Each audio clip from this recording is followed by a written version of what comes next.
En este video vamos a hablar sobre la ley de Gauss.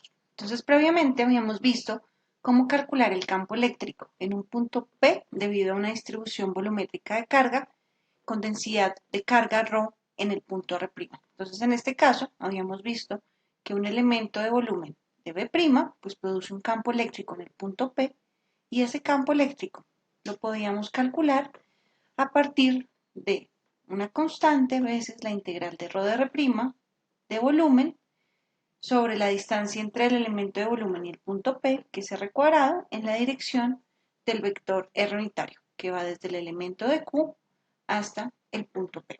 ¿Listo? Este tipo de integrales puede llegar a ser bastante complicado.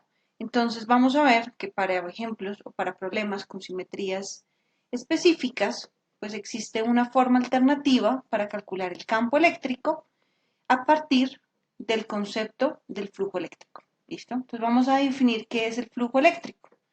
Cuando hablamos de flujo eléctrico, vamos a definirlo como el número de líneas de campo eléctrico que cruzan o atraviesan una superficie o algunas superficies.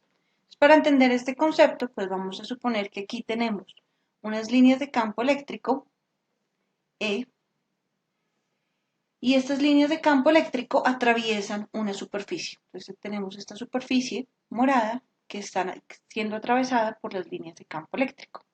En esta superficie vamos a definir un vector de área y este vector de área pues es perpendicular a la superficie y la magnitud del vector pues es el área total de la superficie. ¿Listo?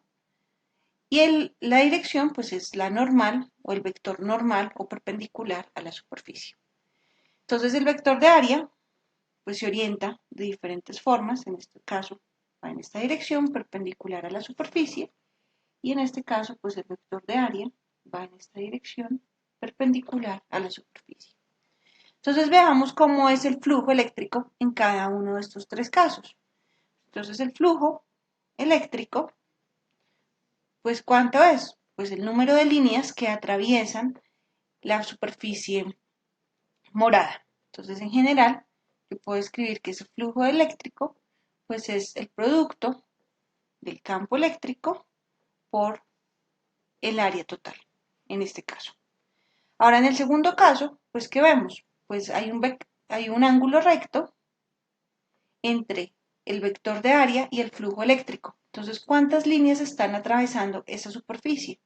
Pues en este segundo caso, pues no hay ninguna línea de campo eléctrico atravesando la superficie.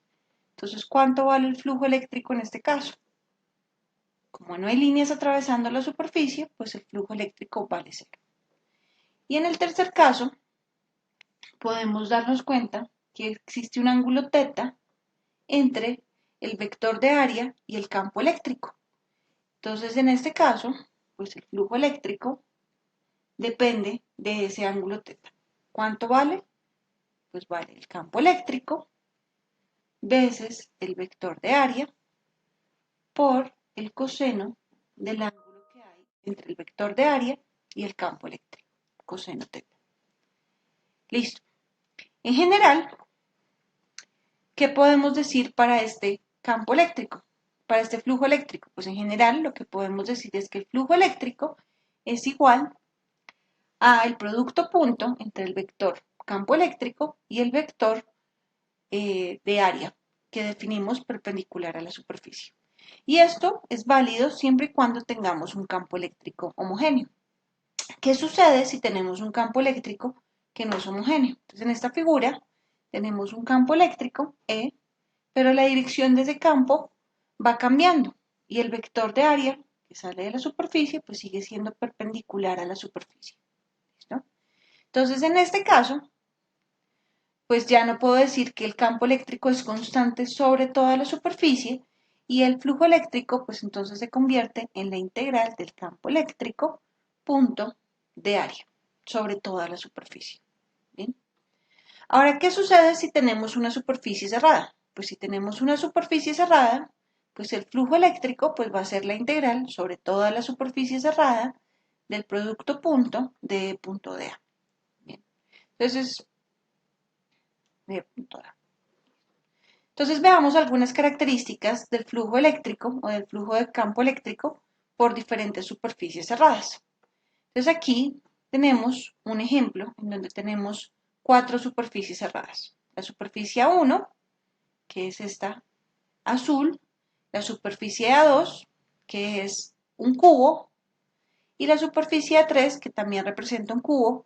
Aquí tienen que tener cuidado, todas estas superficies son volumétricas, entonces A3 también es como un rectángulo que es cúbico, y una superficie A4, y en este caso A4 está encerrando una carga 2Q, mientras que las superficies A1 y A2 pues están encerrando una carga más Q positiva. ¿Listo? Entonces veamos cómo es el flujo eléctrico por cada una de estas superficies. Entonces recuerden, el flujo eléctrico es el número de líneas de campo eléctrico que atraviesan estas superficies. Entonces si nosotros miramos la superficie A1, ¿sí? Pues ¿cuántas líneas de campo eléctrico atraviesan esa superficie A1? Pues las líneas que salen de la carga más Q. Y en este dibujo particular, pues tenemos 8 líneas de campo eléctrico atravesando la superficie cerrada A1. Ahora, si miramos la superficie A2, que es el cubo, pues ¿cuántas líneas de campo eléctrico atraviesan esa superficie A2? Pues si se dan cuenta, son las mismas 8 líneas de campo eléctrico que estaban atravesando la superficie A1. Entonces el flujo eléctrico por la superficie A2 pues va a ser igual al flujo eléctrico por la superficie de área 1. ¿Listo? Y estas son superficies volumétricas y son superficies cerradas. Ahora, ¿qué pasa en 3? Pues en 3 nos damos cuenta que aquí hay una línea de campo eléctrico, pero esa línea de campo eléctrico entra y sale. Y lo mismo en la parte de abajo. Aquí hay una línea de campo eléctrico, pero esa línea de campo eléctrico entra y sale. Entonces, ¿cuántas líneas de campo eléctrico pasan por esa superficie? Pues el mismo número de líneas que entran, pues salen de la superficie. ¿Listo? Y entonces, en este caso, pues el flujo, que es el número de líneas totales que salen de esta superficie A3, pues es 0, porque las líneas que entraron salieron. Bien. Ahora, ¿qué pasa cuando nosotros miramos el flujo debido a una carga que es 2 veces la carga Q? Entonces, en este caso teníamos una carga Q para A1 y A2, pero ¿qué pasa en la superficie A4? Pues en la superficie A4 tenemos una carga que es 2 veces Q. Y habíamos visto que las líneas de campo eléctrico o el número de líneas de campo eléctrico era directamente proporcional a esa carga más 2Q, a esa carga o al valor de la carga. Entonces, en este caso, ¿cuántas líneas de campo eléctrico hay? Pues si ustedes las cuentan con cuidado, vamos a tener 16 líneas de campo eléctrico saliendo de esta carga 2Q. Entonces, el flujo de líneas de campo eléctrico por la superficie A4, pues va a ser igual a 2 veces el flujo por la superficie A1. ¿Y de qué depende? Pues del valor de la carga Q. Entonces, ¿a qué conclusión llegamos? Pues el flujo de las líneas de campo eléctrico por una superficie cerrada, entonces aquí tenemos diferentes tipos de superficies cerradas, es directamente proporcional a la carga encerrada por dicha superficie. Entonces vamos a decir que el flujo, en general, es directamente proporcional a la carga encerrada. ¿Listo? Entonces aquí, A1 y A2 encierran la misma carga, los flujos por esas dos superficies son iguales. En A3 la carga encerrada es 0 porque allí no hay ningún tipo de carga, entonces el flujo por A3 es 0. Y en A4 pues encierro 2 veces la carga que encerraba por A1. Entonces el flujo por A4 pues es 2 veces el flujo en A1.